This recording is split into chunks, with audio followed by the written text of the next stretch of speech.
All right, welcome everyone to our fun little study group for PP5361, Theory and Management of Public Service Organizations.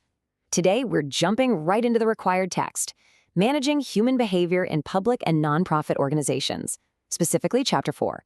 This is all about managing stress, which, let's be real, is a huge deal, especially in public service. We're going to build a toolkit not just to get by, but to actually thrive under pressure.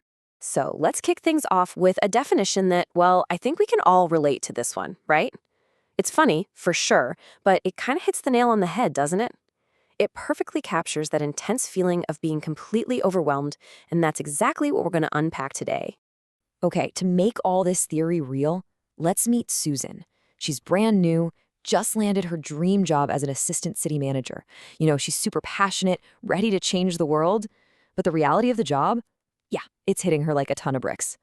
I mean, just look at her day. It's a complete battlefield. Strategic plans are due, like yesterday. There's an angry council member breathing down her neck. She's got 2 citizens on hold, 4 messages from the mayor. I'm getting stressed just thinking about it. This, by the way, is a classic textbook example of what the experts call role overload.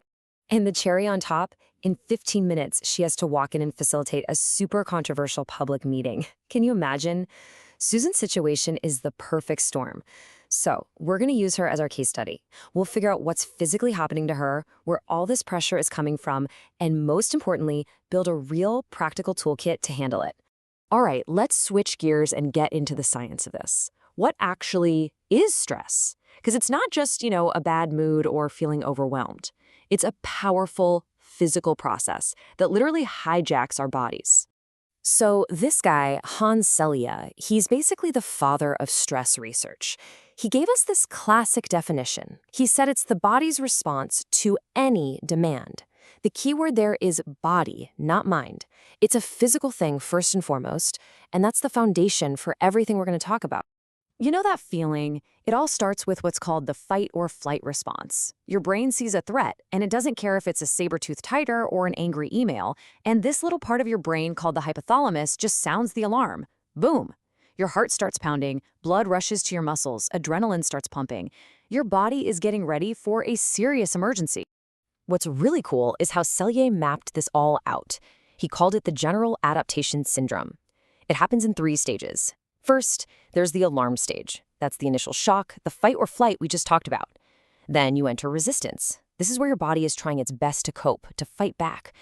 But if that stress just keeps coming and coming, you eventually hit exhaustion. And that's the danger zone. That's where things really start to break down. But hold on a second. Is all stress a bad thing? I mean, think about it. If we never felt any pressure, would we ever get anything done? Probably not. It turns out there's actually a good side to stress. And this really breaks it down perfectly. Think of it like 2 sides of the same coin. On one side, you've got eustress. That's the good kind of stress. The stuff that pushes you, motivates you to hit that deadline, to nail that presentation. But on the flip side, you have distress. And that's the bad stuff, the negative, destructive kind that just grinds you down and leads to burnout. That's where Susan is right now. This is a classic model, the Yerkes-Dodson law, and it shows this idea perfectly. It's like an upside-down U. On the left, with too little stress, you're bored, you're unmotivated, and your performance is pretty low.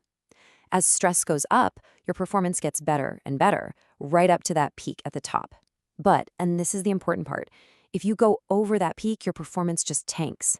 You get overwhelmed, anxious. The whole game is about finding that sweet spot right at the top.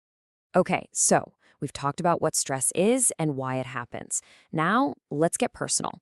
To really manage this stuff, you have to become a detective of your own life.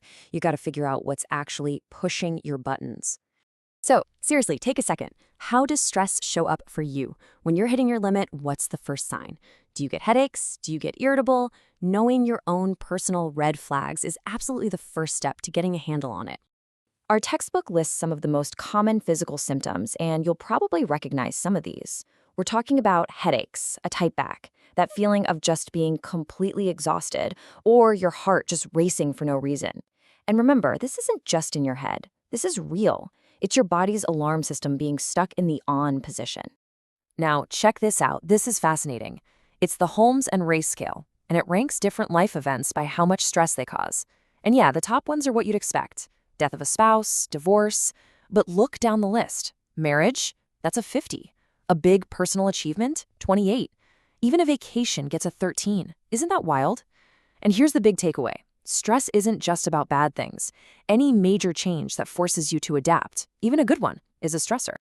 Okay, we have diagnosed the problem. So now what? Now we build the treatment plan. Let's get into some real concrete strategies for building up our resilience and, turning that bad stress into good stress. Our book breaks it down into a 4-part toolkit. First, your lifestyle. That's the basics, like sleep, diet, exercise. Second is your attitude, basically how you think about things. Third, social support, your people, your network. And finally, time management, getting control of your day. It's about looking at the whole picture, not just one piece of it. Now, this is maybe the most important part. Building resilience isn't about just being tough or pretending problems don't exist.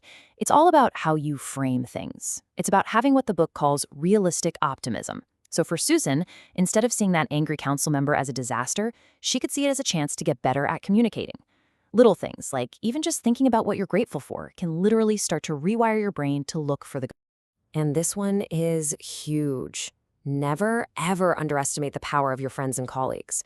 Social support is one of the most powerful buffers against stress there is. Having people you can talk to who have your back, it makes all the difference. The bottom line is, you don't have to go it alone. Which really brings us to the main point of all this. For people like Susan, for anyone in public service, managing stress is not a soft skill. It's not a nice to have. It is a core competency. It's absolutely essential for making good decisions, for being a good leader, and for actually serving the public well. Bottom line, if you can't manage your stress, you can't do your job as effectively as you want to. So, as we wrap up our little study session, I want to leave you with a challenge. Think about your biggest source of stress right now. What is one small thing, just one, you can do this week to start building your resilience? Maybe it's taking a 10-minute walk at lunch. Maybe it's just reframing one negative thought. Or maybe it's finally reaching out to that friend you've been meaning to call. Whatever it is, that one small change is how it all starts.